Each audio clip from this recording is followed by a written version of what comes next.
Phuket ദ്വീപിന് സമീപത്തുള്ള ഫാൻഗ ഉൾക്കടലിൽ James bond ദ്വീപിനടുത്തെത്തിയിരിക്കുന്നു boat. ഫുക്കറ്റിൽ നിന്നും ഇന്ന് രാവിലെ പുറപ്പെട്ട യാത്രയാണ്. ഇപ്പോൾ നേരം ഉച്ച കഴിഞ്ഞിരിക്കുന്നു.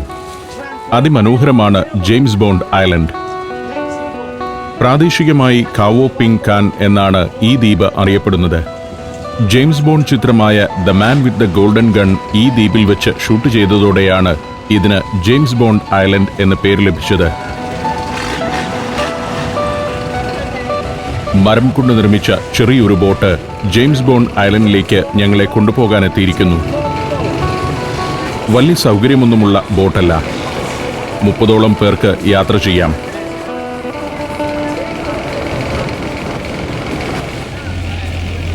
എന്റെ ക്യാമറയ്ക്ക് മുന്നിലെ അലിഫിന്റെ നൃത്തത്തോടെ ബോട്ട് യാത്ര തുടങ്ങി. ജെയിംസ് ബോണ്ട് ഐലൻഡിനു ചുറ്റും കടലിന് ആഴം നന്നേ കുറവാണ്. അതുകൊണ്ടാണ് അവിടേക്ക് പോകാൻ അടിഭാഗം പരന്ന ഈ ബോട്ട് ഉപയോഗിക്കുന്നത്. ഇതിന്റെ ലക്ഷറിയോ സൗന്ദര്യമോ ഒന്നുമല്ല പ്രധാനം. പ്രാകൃതമായ അവസ്ഥകൾ തന്നെ പാശ്ചാത്യരായ ടൂറിസ്റ്റുകൾക്ക് വലിയ കൗതുകങ്ങളാണ്. ഇത്തരം ആക്ടിവിറ്റികളാണ് ടൂറുകളെ സജീവമാക്കുന്നത്. വലിയ ബോട്ടിൽ കുറേ നേരം യാത്ര ചെയ്യുക, പിന്നെ ഒരു ചെറുവള്ളത്തിൽ കടലിലെ മലകളിലെ ഗുഹകളിലൂടെ യാത്ര, നീന്തൽ, പിന്നെ പരമ്പരാഗത മരബോട്ടിൽ കുറച്ചു ദൂരം.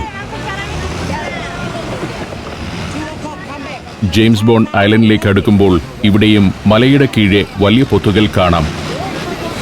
ലക്ഷക്കണക്കിന് വർഷങ്ങൾ കൊണ്ട് കടൽ തിരയടിച്ച് രൂപപ്പെട്ട പൊത്തുകൾ. ആ പൊത്തുകളിൽ പ്രകൃതി ഒരുക്കിവെച്ച ശില്പങ്ങൾ. മുന്നോട്ട് നോക്കുമ്പോൾ വേറെയും മലകൾ കാണാം. ഇതെല്ലാം ചേർന്ന് ഒറ്റ ദ്വീപാണെന്ന് തെറ്റിദ്ധരിക്കരുത്. ഓരോന്നും ഓരോ ദ്വീപുകളാണ്. പാറയിൽ പ്രകൃതി കൊത്തിവെച്ച വമ്പൻ പൊത്തുകളിലൂടെ ടൂറിസ്റ്റുകൾ കയറി നടക്കുന്നു. ഫാൻഡം കഥകളിലെ തലയോട്ടി ഗുഹയെ ഓർമ്മിപ്പിക്കുന്ന ഫോർമേഷനുകൾ. ബോട്ട് ദ്വീപിന്റെ തീരത്തോടടുക്കുകയാണ്. ഇനി 1 മണിക്കൂർ നേരം ജെയിംസ് ബോണ്ട് ഐലൻഡിൽ ചെലവഴിക്കാമെന്നാണ് ഗൈഡ് അലീഫ് പറഞ്ഞിരിക്കുന്നത്. ചൂടുമൂലം മേൽവസ്ത്രമൊക്കെ അഴിച്ചുകളഞ്ഞ് അങ്ങനെ ഇരിക്കുകയാണ് അലീഫ്. കേരളത്തിലേതുപോലെ തന്നെ അത്യുഷ്ണമാണ് തായ്ലൻഡിലും.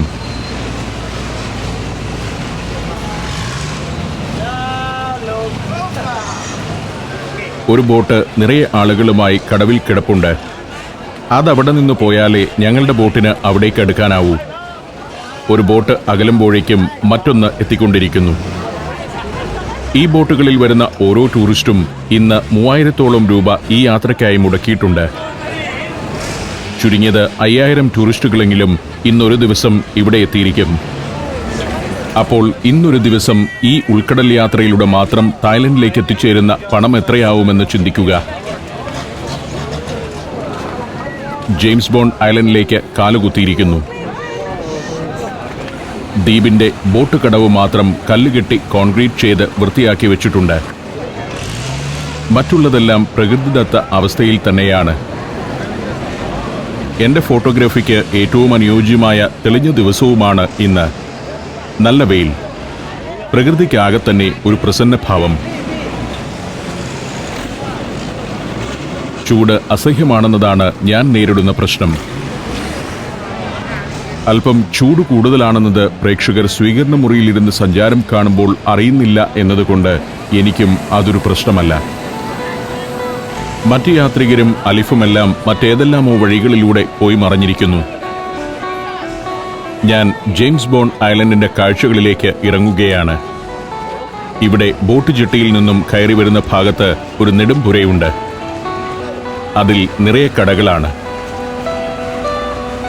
കരകൗശല വസ്തുക്കളും സുവനീറുകളും ചിപ്പിയും കല്ലും കൊണ്ടുള്ള വള മാലകളും വിൽക്കുന്ന കടകൾ. ചിപ്പിയും മുത്തും കൊണ്ടുള്ള ആഭരണങ്ങളും കൗതുക വസ്തുക്കളുമാണ് വിൽപ്പനയ്ക്ക് വെച്ചിരിക്കുന്നവയിൽ കൂടുതലും. മുസ്ലിം സ്ത്രീകളാണ് കച്ചവടക്കാർ.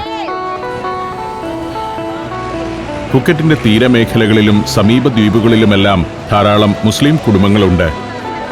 തെക്കൻ തായ്ലൻഡ് ആകെ തന്നെ മുസ്ലിങ്ങൾ കൂടുതലുള്ള പ്രദേശമാണ്. ഞങ്ങളുടെ ഗൈഡ് അലീഫും മുസ്ലിമാണ്. ജെയിംസ് ബോണ്ട് ഐലൻഡിൽ 2 കൂറ്റൻ പാറകളുടെ ഇടയിലുള്ള പ്രദേശമാണിത്. ബോട്ട് അടുത്തിരിക്കുന്നത് തന്നെ 2 പാറകളുടെ ഇടയിലുള്ള ഒഴിഞ്ഞ ഭാഗത്താണ്. ഒരു ഭാഗത്ത് ഇങ്ങനെയൊരു ഗുഹ, കൂറ്റിനൊരു പാറ ഗുഹാകവാടത്തിലേക്ക് ചെരിഞ്ഞു കിടക്കുന്നു. കാവോ പിങ്കൂൺ എന്നാണ് ഈ ചെരിഞ്ഞ പാറയുടെ വിശേഷണം.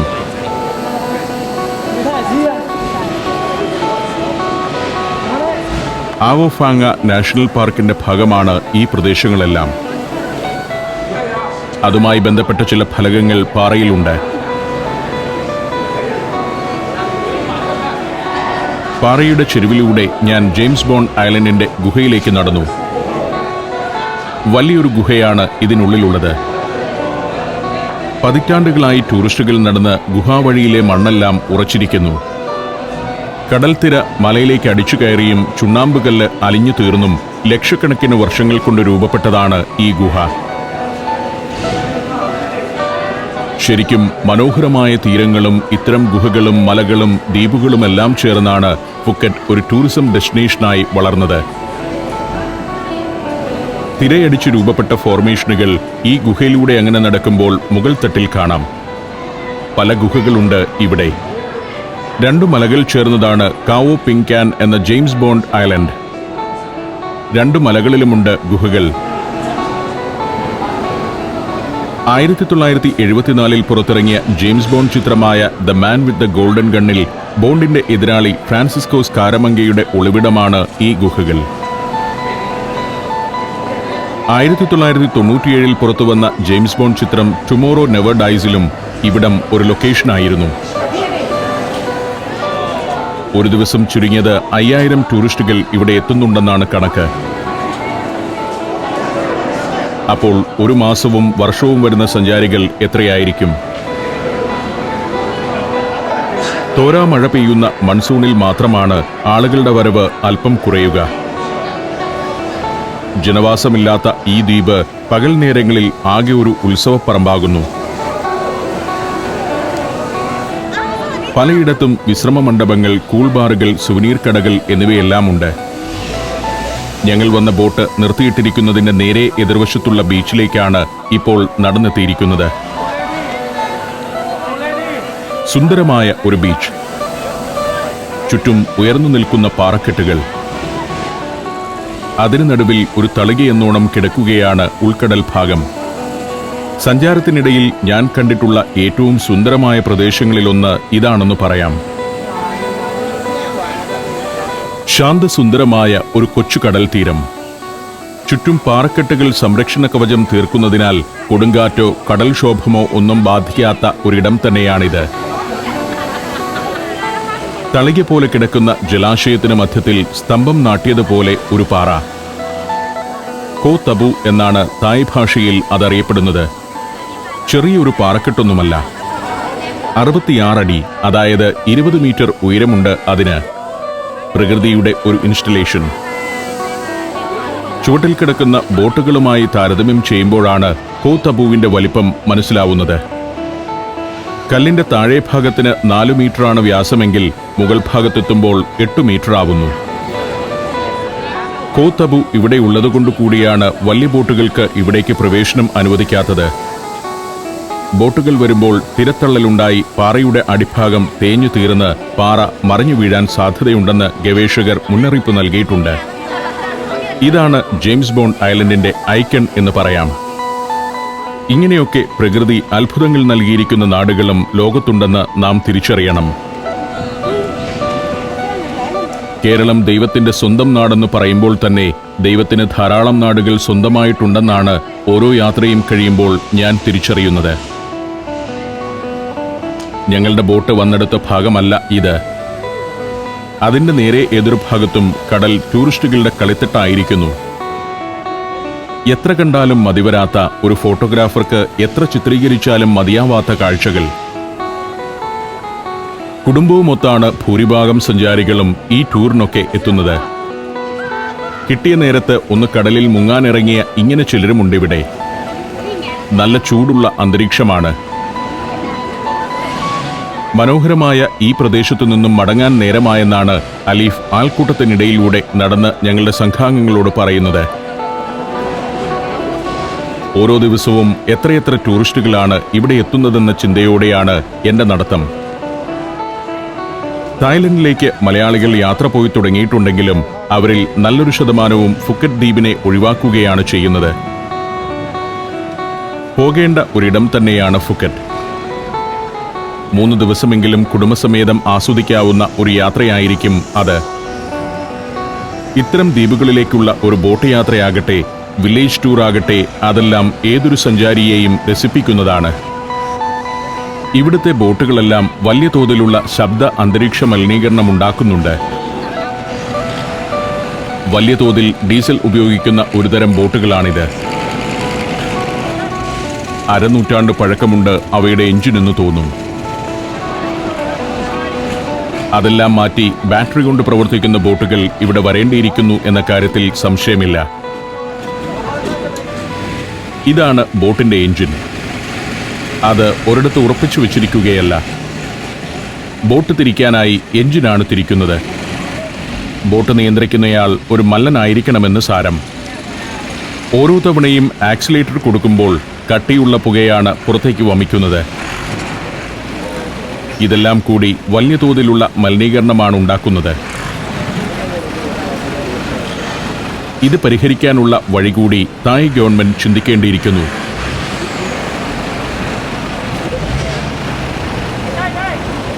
ഇന്ത്യയിലെ ഹൈന്ദവ തീർത്ഥാടന കേന്ദ്രങ്ങളിലൂടെയുള്ള സഞ്ചാരം പെൻഡ്രൈവിൽ സ്വന്തമാക്കാൻ ഇനി പറയുന്ന നമ്പറിലേക്ക് HP എന്ന് SMS ചെയ്യുക. HP എന്നീ 2 അക്ഷരങ്ങൾ മാത്രം. ഫോൺ 9995444222. എത്രയെത്ര ബോട്ടുകളാണിവിടെ. അവയോരോന്നും 50ഉം 60ഉം ആളുകളുമായാണ് വന്നിരിക്കുന്നതെന്ന് ഓർക്കണം. സജീവതയാണല്ലോ എപ്പോഴും ഒരു ടൂറിസ്റ്റ് ഡെസ്റ്റിനേഷനെ ആകർഷകമാക്കുന്നത്. വല്ലപ്പോഴും മാത്രം ടൂറിസ്റ്റുകൾ എത്തുന്നിടത്തേക്ക് പോകാൻ ആരും ഇഷ്ടപ്പെടുന്നില്ല. ബഹളമയമായിരിക്കണം ടൂറിസ്റ്റ് ഡെസ്റ്റിനേഷൻ എന്നതാണ് സായിപ്പിന്റെ കാഴ്ചപ്പാട്. പൂരപ്പറമ്പിൽ പോകാൻ ആളുകൾ ഇഷ്ടപ്പെടുന്നത് അവിടെ ജനസാന്നിധ്യമുള്ളതുകൊണ്ടാണല്ലോ. അടുത്ത വള്ളമെത്തി. ഇനി ഈ ബോട്ടിൽ പ്രധാന ബോട്ടിലേക്ക് മടങ്ങുകയാണ്. പാറപ്പൊത്തുകളിൽ നിന്ന് തൂങ്ങി നിൽക്കുന്ന ഖണ്ഡങ്ങൾക്ക് ചുവട്ടിലൂടെ ബോട്ട് നീങ്ങി. അതൊന്നും മൃദുലമല്ല, നല്ല കാഠിന്യമാർന്ന കൽച്ചീലുകൾ തന്നെയാണ്.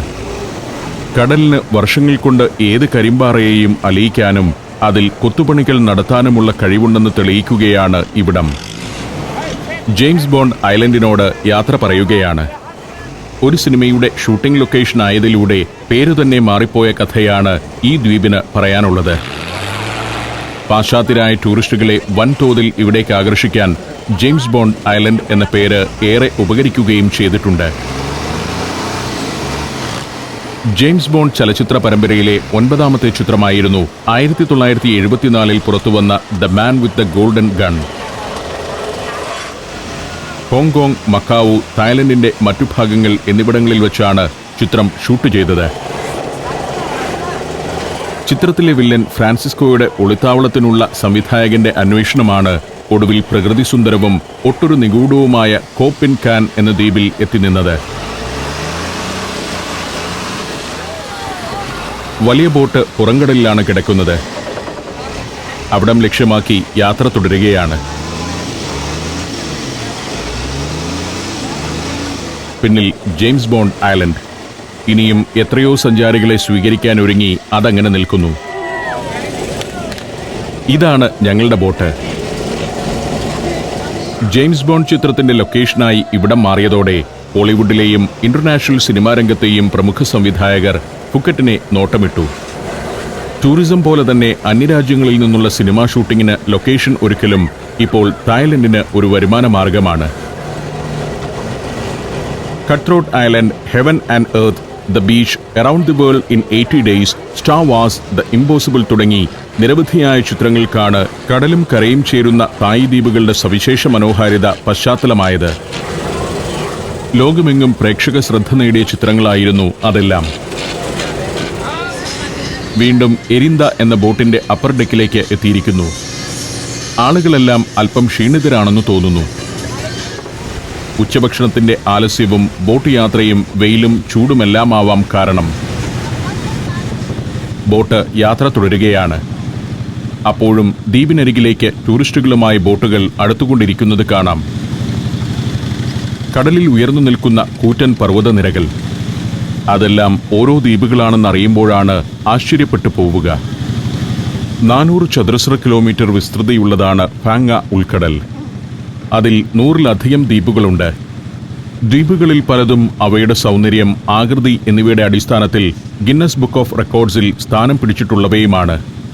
ഓരോരോ പാറകളായി ആരോ എന്നോ കടലിൽ നാട്ടിവെച്ചതുപോലെ ദ്വീപുകൾ.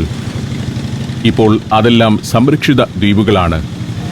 കടലാക്രമണത്തോടൊപ്പം മനുഷ്യന്റെ കടന്നുകയറ്റവും ദ്വീപുകളുടെ സ്വാഭാവിക നിലനിൽപ്പിനെ ബാധിക്കുമെന്നായപ്പോൾ തായ്ലൻഡ് ഗവൺമെന്റ് 1981 ഈ പ്രദേശമാകെ സംരക്ഷിതമായി പ്രഖ്യാപിക്കുകയായിരുന്നു.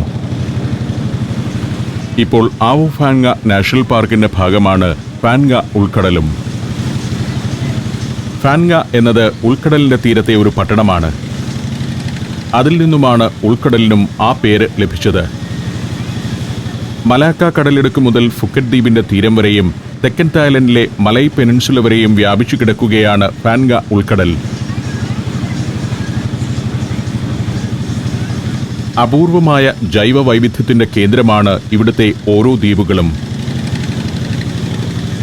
28 ജനുസിലുള്ള കണ്ടൽ ചെടികൾ, 88 ഇനം പക്ഷികൾ, 82 സ്പീഷീസിലുള്ള മത്സ്യങ്ങൾ, 18 ഇനം ഉരകങ്ങൾ, 17 സ്പീഷീസിലുള്ള സസ്തനികൾ എന്നിങ്ങനെ പോകുന്നു ജൈവ വൈവിധ്യത്തിന്റെ പട്ടിക.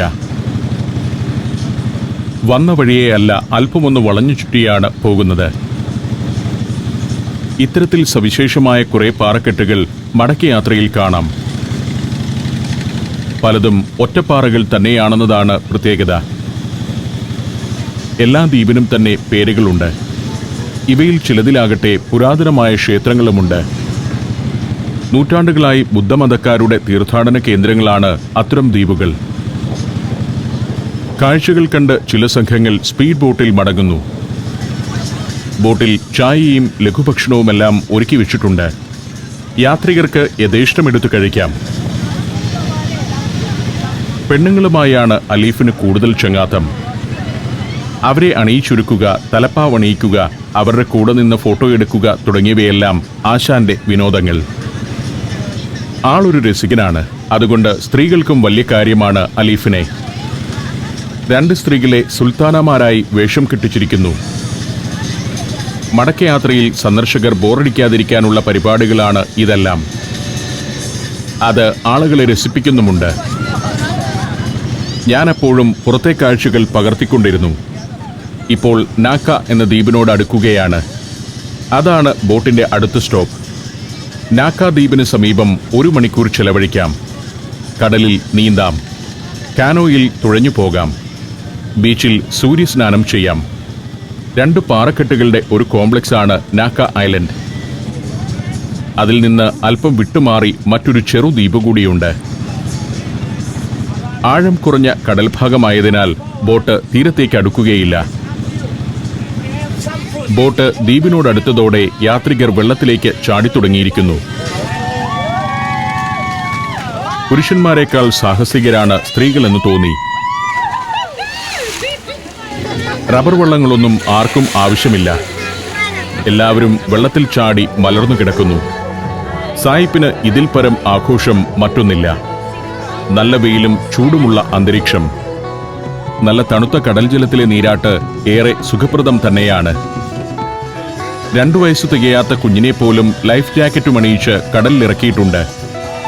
നമ്മുടെ മാതാപിതാക്കൾ കുട്ടികളെ കയ്യിൽ 2 ബലൂണും കെട്ടി കടലിലേക്ക് ഇങ്ങനെ ഇറക്കി വിടുമോ എന്നാണ് ഞാൻ ചിന്തിക്കുന്നത്. ഇതാണ് സായിപ്പിന്റെ പ്രത്യേകത. ചെറുപ്പത്തിലെ അതിസാഹസികതയിലേക്ക് കുട്ടികളെ ഇറക്കി വിടുകയാണ്. അവർക്ക് ഭയമെന്നൊരു വികാരമേയില്ല. കൊച്ചുകുഞ്ഞ് അച്ഛനോടൊപ്പം കടലിൽ നീന്തുന്നത് കാണുക. തല നനയാതിരിക്കാനും വെയിലേൽക്കാതിരിക്കാനും തൊപ്പി. 2 കൈകളിലും ഓരോ ബലൂണുകൾ. കുഞ്ഞ് ലൈഫ് ജാക്കറ്റ്. വേറെയും കുട്ടികൾ കടലിൽ നീന്തുന്നുണ്ട്. ബോട്ടിൽ ഭക്ഷണം വിളമ്പിയിരുന്ന സ്ത്രീയുടെ കുട്ടിയാണിത്. ബോട്ടിന്റെ അപ്പർ ഡെക്കിലും താഴത്തെ നിലയിലുമെല്ലാം നടന്ന് ഞാൻ കടലിന്റെയും ദ്വീപുകളുടെയും കാഴ്ചകൾ പല ആംഗിളിൽ പകർത്തിക്കൊണ്ടിരിക്കുന്നു. ആകാശത്തു നിന്ന് പൊഴിഞ്ഞു വീണതുപോലെ കടലിൽ ചിതറിക്കിടക്കുന്ന കുറേയേറെ ദ്വീപുകൾ. വിദൂരതയിൽ വരെ നിഴൽ രൂപങ്ങളായി അവയങ്ങനെ കാണാം. അതിൽ താരതമ്യേന വലുതാണ് നാക്ക ഐലൻഡ്.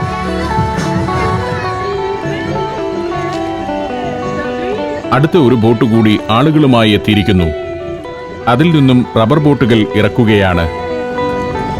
ഈ ഭാഗത്തെല്ലാം ആഴം നന്നേ കുറവാണെന്ന് ബോട്ട് വന്നെടുക്കുമ്പോൾ വെള്ളം കലങ്ങുന്നതിൽ നിന്നും മനസ്സിലാക്കാം. റബ്ബർ ബോട്ടുകൾ നീങ്ങിത്തുടങ്ങിയിരിക്കുന്നു. ആ കാഴ്ചകളിൽ ഞാൻ ചിത്രീകരണം തുടരുകയാണ്.